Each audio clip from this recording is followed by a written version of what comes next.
বিসমিল্লাহির রহমানির রহিম। সুপ্রিয় শিক্ষার্থীবৃন্দ, তোমাদেরকে শুভেচ্ছা ও স্বাগত জানাচ্ছি।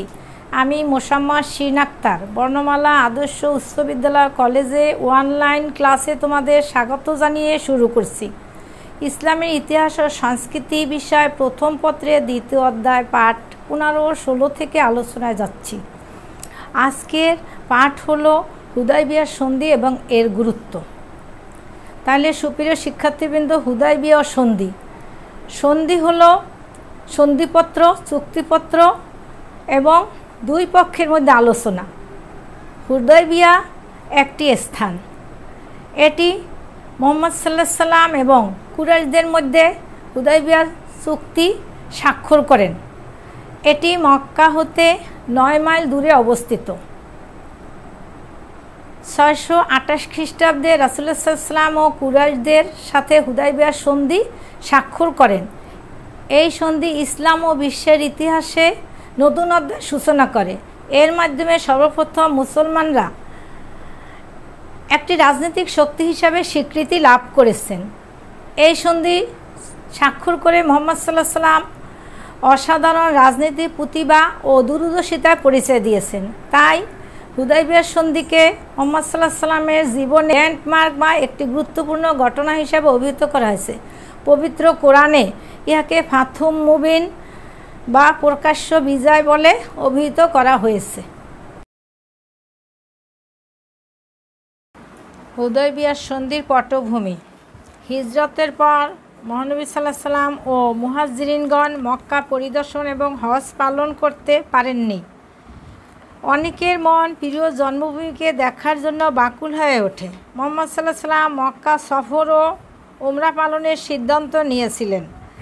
1400 সাহাবী নিয়ে 6ষ্ঠ হিজরিতে জিলকজ মাসের 25 তারিখ মক্কার উদ্দেশ্যে যাত্রা করলেন।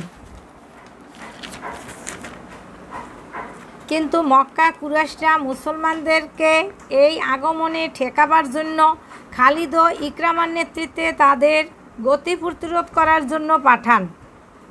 তারা ফতুয়া নামক স্থানে প্রতিরোধ গড়েছে। মহানবী সাল্লাল্লাহু আলাইহি ওয়াসাল্লাম কুরাইশদের দূরভিসন্ধির কথা জেনে মক্কা 9 মাইল দূরে হুদায়বিয়া নামক স্থানে শিবির স্থাপন করেন।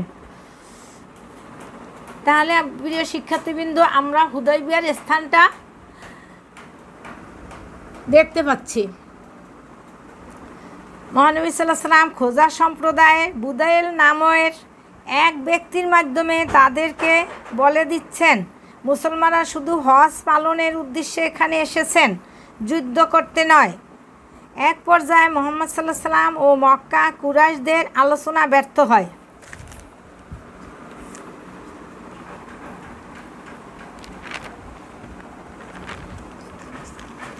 প্রিয় শিক্ষার্থীবৃন্দ, এই স্থানে হুদায়বিয়ার সন্ধি চুক্তি সম্পন্ন হয়। চিত্রে আমরা হুদায়বিয়ার সন্ধি চুক্তি সম্পন্ন হওয়ার স্থানটি দেখতে পেলাম। সন্ধির প্রস্তাব ও বাইয়াতুল রিদওয়ান। কুরাইশগণ ওরোরা বিন মাসুদকে সন্ধি প্রস্তাব দিয়ে মুহাম্মদ সাল্লাল্লাহু আলাইহি ওয়াসাল্লামের কাছে পাঠান। সাহাবীদের কাছে ওরোয়া দুর্ব্যবহারের দরুন সন্ধি প্রাথমিক আলোচনা ব্যর্থ হয়েছে। প্রথমে খারাজ বিন উমাইয়া এবং পরে হযরত ওসমান রাদিয়াল্লাহুকে কুরাইশদের কাছে শান্তি ও সন্ধির প্রস্তাব নিয়ে পাঠানো হলো।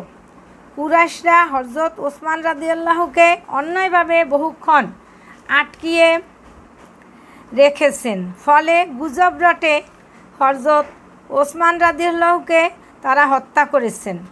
মুহাম্মদ সাল্লাল্লাহু আলাইহি ওয়াসাল্লাম এর নিবেদিত প্রাণ সাহাবাগণ একটি বাবলা গাছের নিচে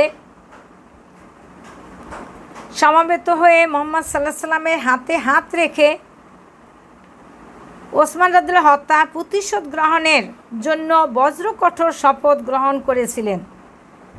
এই শপথকে বাইয়াতুল রিদওয়ান বা বাইয়াতুল শাজরা নামে অভিহিত করা হয়েছে।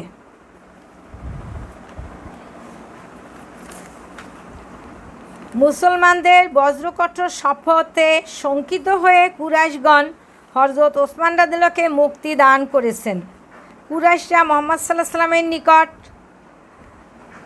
একটি প্রতিনিধি দল প্রেরণ করেন।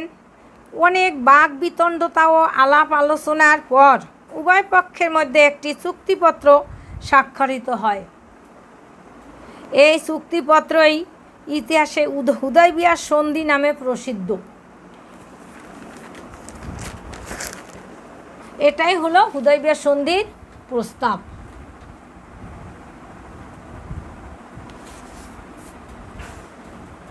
সুপ্রিয় শিক্ষার্থীবৃন্দ, আমরা এখন হুদায়বিয়া সন্ধির শর্তাবলী নিয়ে একটু আলোচনায় যাচ্ছি।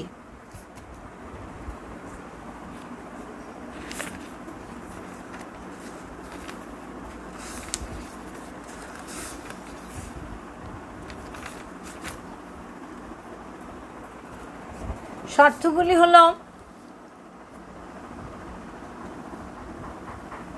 এ বৎসর সন্ধির বৎসর বলতে 628 খ্রিস্টাব্দে মুসলমানরা হজ না করে মদিনায় ফিরে যাবেন। পরবর্তী বৎসর অর্থাৎ 629 খ্রিস্টাব্দে মুসলমানরা হজ করতে পারবেন, কিন্তু তারা 3 দিনের বেশি মক্কায় অবস্থান করতে পারবেন না। এই সময় তারা হজ করতে এলে কুরাইশরা ওই 3 দিন মক্কার বাহিরে অবস্থান করবেন। তৃতীয় নম্বর হলো, মুসলমানরা হজের উদ্দেশ্যে মক্কা আসার সময় শুধু আত্মরক্ষার জন্য কোষবদ্ধ তরবারি ছাড়া অন্য কোনো মারণাস্ত্র সঙ্গে আনতে পারবেন না। মুসলমান ও কুরাইশদের মধ্যে পরবর্তী 10 বছরের ভিতরে কোনো যুদ্ধ বিগ্রহ চলবে না। কোনো কুরাইশ মক্কা ছেড়ে মদিনায় গেলে মুসলমানরা তাকে ফেরত দিতে বাধ্য থাকবেন, কিন্তু কোনো মুসলমান মদিনা থেকে মক্কা এলে কুরাইশরা তাকে ফেরত পাঠাতে বাধ্য থাকবেন না।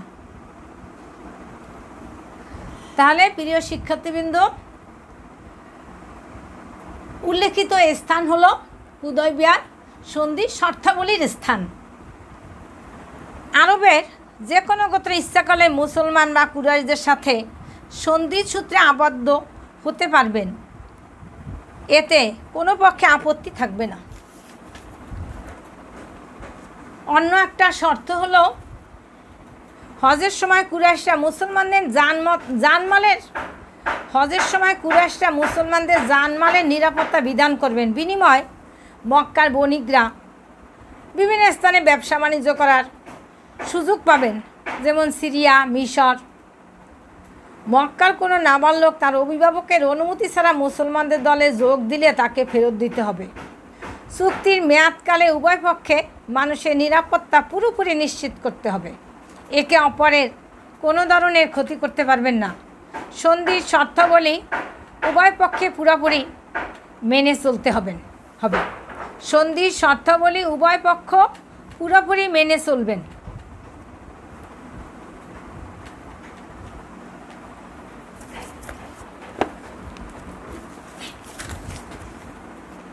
রাসূলুল্লাহ সাল্লাল্লাহু আলাইহি ওয়াসাল্লাম সন্ধির পর 3 দিন হুদায়বিয়া অবস্থান করেন। মহানবী সাল্লাল্লাহু আলাইহি ওয়াসাল্লাম সর্বমোট অবস্থান করেছিলেন 19 দিন। তারপর তিনি মদিনা রওনা হন। হযরত আবু বকর রাদিয়াল্লাহু ব্যতীত অন্যান্য সাহাবাগণের মধ্যে একটু অসন্তোষ প্রকাশ দেখা গেল।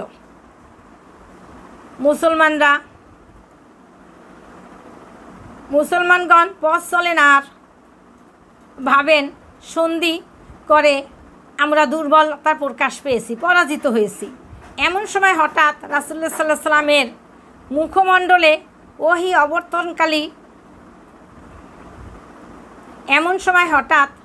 ওয়াসাল্লামের মুখমণ্ডলে ওহী অবতীর্ণকালীন নির্দেশাবলী পরিদিষ্ট হলো। অতঃপর তিনি বলেন, হে সাহাবীগণ, তোমাদের রব অবতীর্ণ হয়েছেন। নিশ্চয় আমি তোমাদের দিয়েছি সুস্পষ্ট বিজয়। যে সন্ধিকে মুসলমানগণ অপমান ও পরাজয় বলে মনে করেছিলেন, এই আয়াতে সেই সন্ধিকে আল্লাহ তাআলা সুস্পষ্ট বিজয় বলে ঘোষণা করেছেন। রাসূলুল্লাহ সাল্লাল্লাহু আলাইহি ওয়াসাল্লাম হযরত ওমর রাদিয়াল্লাহু ডেকে বললেন, আল্লাহ তাআলা তরফ হতে এই আয়াত অবতীর্ণ হয়েছে। ওমর রাদিয়াল্লাহু অবাক হয়ে বললেন, ইহা কি বিজয়? রাসূলুল্লাহ সাল্লাল্লাহু আলাইহি ওয়াসাল্লাম প্রফুল্ল চিত্তে উত্তর দিলেন, হ্যাঁ, ইহা বিজয়।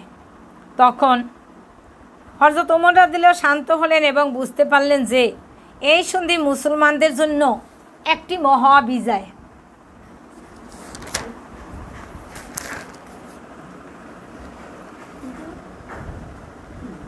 প্রিয় শিক্ষার্থীবৃন্দ, হুদায়বিয়ার সন্ধি গুরুত্ব।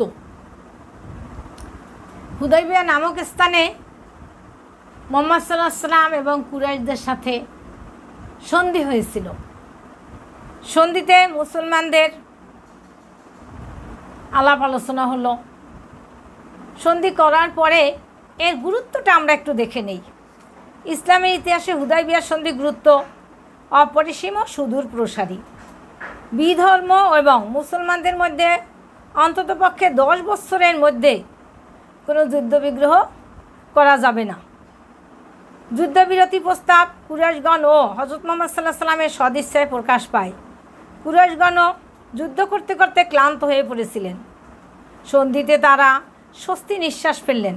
কুরাইশগণ মুহাম্মদ সাল্লাল্লাহু আলাইহি ওয়াসাল্লামের মহানুভবতা ও দূরদর্শিতার প্রতি আকৃষ্ট হয়ে অনেকে ইসলাম ধর্ম গ্রহণ করেছেন। ঐতিহাসিক হিস্ট্রি বলেন 628 খ্রিস্টাব্দে মুহাম্মদ সাল্লাল্লাহু আলাইহি ওয়াসাল্লাম 1400 জন বিশ্বাসী নিয়ে মাতৃভূমিতে গমন করেন। মক্কাবাসী ও কুরাইশদের সমধিকারের ভিত্তিতে হুদায়বিয়া চুক্তি সম্পাদিত হলো। এই চুক্তির মাধ্যমে নিজস্ব গোত্র কুরাইশদের সাথে হযরত মুহাম্মদ সাল্লাল্লাহু আলাইহি ওয়াসাল্লামের যুদ্ধবিরতির সূচনা হলো। হুদায়বিয়ার সন্ধিকে শ্রেষ্ঠ বিজয় বলা হয়। সন্ধি স্বাক্ষর করে মুহাম্মদ সাল্লাল্লাহু আলাইহি ওয়াসাল্লাম এক অসাধারণ প্রতিভা ও দূরদর্শিতার পরিচয় দিয়েছেন। এই সন্ধির পরে মুসলমানদের জয় হয়েছে ও কুরাইশরা মুসলমানদের রাজনৈতিক শক্তি হিসাবে স্বীকৃতি দিয়েছে। মুহাম্মদ সাল্লাল্লাহু আলাইহি ওয়াসাল্লামকে একজন মহান নেতা এবং মদিনার রাষ্ট্রপ্রধান হিসাবে মেনে নিচ্ছেন। এইসব কারণে পবিত্র কুরআনে এই সন্ধিকে ফাতহুম মুবিন বা প্রকাশ্য বিজয় বলে উল্লেখ করা হয়েছে। শান্তি প্রতিষ্ঠা। হুদায়বিয়ার সন্ধির মাধ্যমে 10 বছর যুদ্ধ বিগ্রহ বন্ধ থাকায় মুসলমানরা শান্তিতে বসবাস করার সুযোগ লাভ করেছেন। ইসলাম বিশ্বকোষে বলা হয়েছে এই সন্ধির ফলে মুসলমানগণ ক্রমাগত যুদ্ধবিগ্রহ হতে অব্যাহতি পেলেন এবং এটি ছিল মুসলিম বিজয়ের প্রথম পর্যায়। মুসলমানদের স্বীকৃতি। হুদায়বিয়ার সন্ধির মাধ্যমে মুসলমানগণ স্বতন্ত্র জাতি হিসাবে স্বীকৃতি পেয়েছেন। তাই মুসলমানদের ধর্মীয় মর্যাদা বৃদ্ধি পেয়েছে। ইসলামের দূত প্রসার। দলে দলে মানুষ ইসলামের ছায়াতলে আশ্রয় নিচ্ছিলেন। নবুয়ত লাভের পর 19 বছর কঠোর পরিশ্রমের ফলে মুসলমানদের সংখ্যা হয়েছিল 1400 জন। হুদায়বিয়ার সন্ধির মাধ্যমে 2 বছরে মুসলমানদের সংখ্যা বেড়ে 10,000 এ উত্তীর্ণ হয়েছে। এই সন্ধির পর মুসলিম দূত বিভিন্ন দেশে রাজদরবারে গিয়ে ইসলামের দাওয়াত পৌঁছে দিচ্ছিলেন। অল্প দিনের মধ্যে ইসলাম ধর্ম আন্তর্জাতিক ক্ষেত্রে বিস্তার লাভ করেছেন। মুলতবি হজ পালন। হুদায়বিয়ার সন্ধির শর্তাবলী। মহানবী সাল্লাল্লাহু আলাইহি ওয়াসাল্লাম 629 খ্রিস্টাব্দে মুলতবি হজ পালন। হুদায়বিয়ার সন্ধির শর্ত অনুসারে মুহাম্মদ সাল্লাল্লাহু আলাইহি ওয়াসাল্লাম 629 খ্রিস্টাব্দে মুলতবি হজ পালনের 2000 সাহাবীর এক বিশাল কাফেলাসহ মক্কা গমন করেন। হজ সম্পাদন করেছেন। কুরাইশরা 3 দিন মক্কার বাইরে অবস্থান করে সন্ধির শর্ত পালন করেছেন। মক্কা বিজয়ের সূচনা। ঐতিহাসিক এম ওয়ার্ড বলেন, হুদায়বিয়ার সন্ধির ফলে মক্কাবাসীরা মদিনায় প্রজাতন্ত্রকে রাষ্ট্রীয় স্বাধীন রাষ্ট্র হিসেবে স্বীকৃতি দিয়েছেন। মুহাম্মদ সাল্লাল্লাহু আলাইহি ওয়াসাল্লামকে রাষ্ট্রপ্রধান হিসেবে স্বীকৃতি দিয়ে নেন। এই সন্ধির পর ইসলাম অগ্রগতিতে প্রকাশ লাভ করেছে এবং আন্তর্জাতিক ক্ষেত্রে ব্যাপক বিস্তৃতি লাভ হয়েছে। ধর্মান্তরকরণের যে প্রক্রিয়া শুরু হয় তা সুফল ছিল মাত্র 2 বৎসর। 2 বৎসর পর 630 খ্রিস্টাব্দে মুসলমানরা বিনা রক্তপাতে মক্কা বিজয় করেন।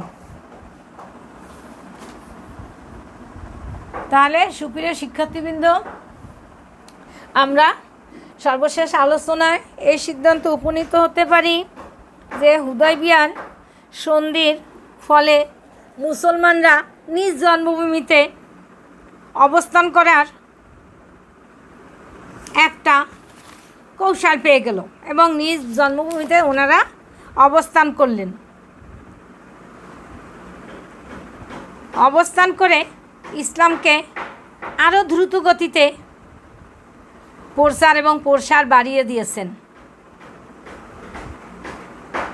এই সময় বিদেশে প্রতিনিধি প্রেরণ, মক্কা কুরাইশদের সাথে হুদায়বিয়ার সন্ধি স্বাক্ষরিত হওয়ার পর মুহাম্মদ সাল্লাল্লাহু আলাইহি ওয়াসাল্লাম মদিনা নিরাপত্তার ব্যাপারে অনেকটা নিশ্চিত।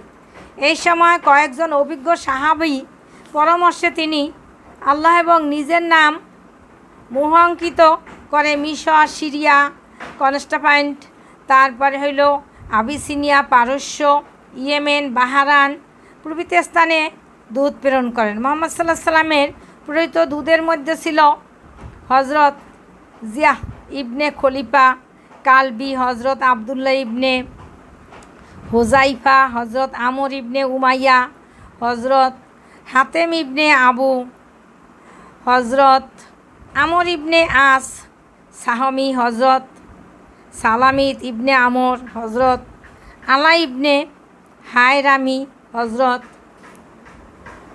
সুজা ইবনে ওহাব। এই পবিত্র দূত ইসলাম প্রচারের জন্য অগ্রসর হয়েছেন। ইয়েমেনের শাসনকর্তা বাহরাইনের শাসনকর্তা মুনজির, আবিসিনিয়ার সম্রাট নাজ্জাশী ইসলাম ধর্ম গ্রহণ করেন।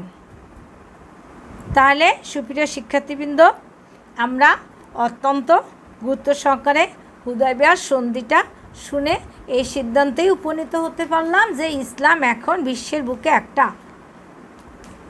শান্তি ধর্ম হিসাবে প্রতিষ্ঠিত হলো। তোমরা ভালো থাকো, সুস্থ থাকো। আল্লাহ হাফেজ।